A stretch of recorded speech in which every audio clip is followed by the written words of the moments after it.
Hello বন্ধুরা, আসসালামু আলাইকুম। আমি আজকে ছোলা রান্নার রেসিপি শেয়ার করছি।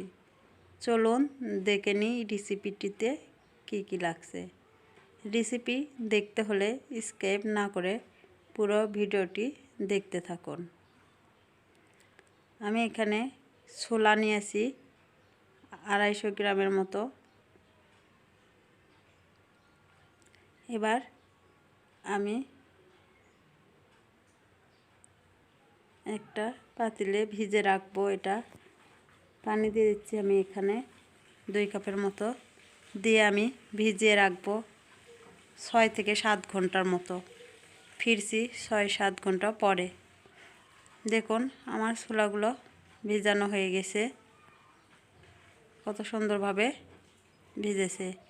এবার আমি এটাকে ভালোভাবে ধুয়ে পরিষ্কার করে প্রেসার কুকারে নিচ্ছি। আপনারা চাইলে পাতিলেও এটা সিদ্ধ করে নিতে পারেন। আমি প্রেসার কুকারেই সিদ্ধ করব।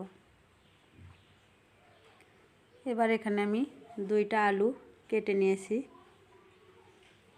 আর দিয়ে দিচ্ছি স্বাদ মতো লবণ। 1 কাপ পানি দিয়ে দিচ্ছি। এবার আমি ঢাকনাটা লাগিয়ে এভাবে সিদ্ধ করে নেব। এখানে আমি 5 থেকে 6টা সিজ দিয়ে নেব।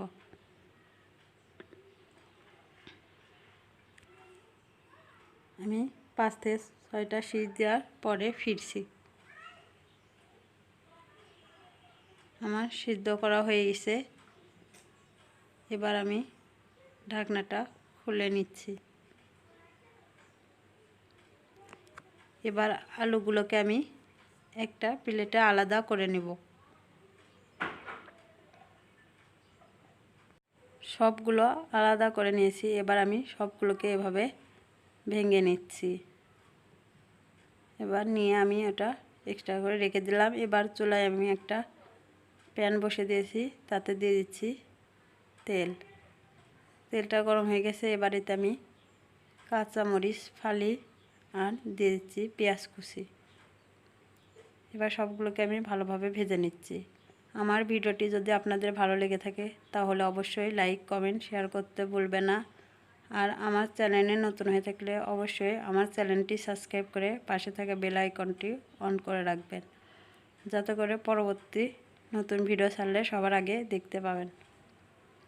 এবার আমার পেঁয়াজ কুচি ভাজা হয়ে গেছে। এবার আমি এতে দিয়ে দিচ্ছি টমেটো কুচি। একটা টমেটো কুচি আমি দিয়েছি। আর যে আলুটা আমি রেখে দিয়েছিলাম সেটা দিয়ে দিলাম স্বাদ মতো লবণ আর দিয়ে দিচ্ছি হলুদ। লবণটা আমি এখানে অল্প ইউজ করছি, কারণ আগেই লবণ দিয়ে সিদ্ধ করছিলাম। আর দিয়ে দিলাম আদা রসুন বাটা। এবার সবগুলোকে আমি ভালোভাবে কষিয়ে নিচ্ছি। সবগুলো আমার কষে নেওয়া হয়ে গেছে। এবার এতে আমি রেখে দেওয়া ছোলাগুলো দিয়ে দিচ্ছি। এবার সবগুলো আমি ভালোভাবে রান্না করে নেব।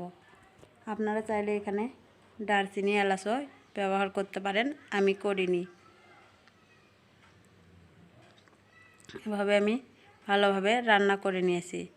আমার রান্নাটা হয়ে গেছে, দেখতে পাচ্ছেন। এবার আমি পরিবেশন করছি। দেখুন কত সুন্দর হয়েছে। এভাবে অবশ্যই বাসায় একবার ট্রাই করে দেখতে পারেন, খেতেও অনেক দারুণ লাগবে।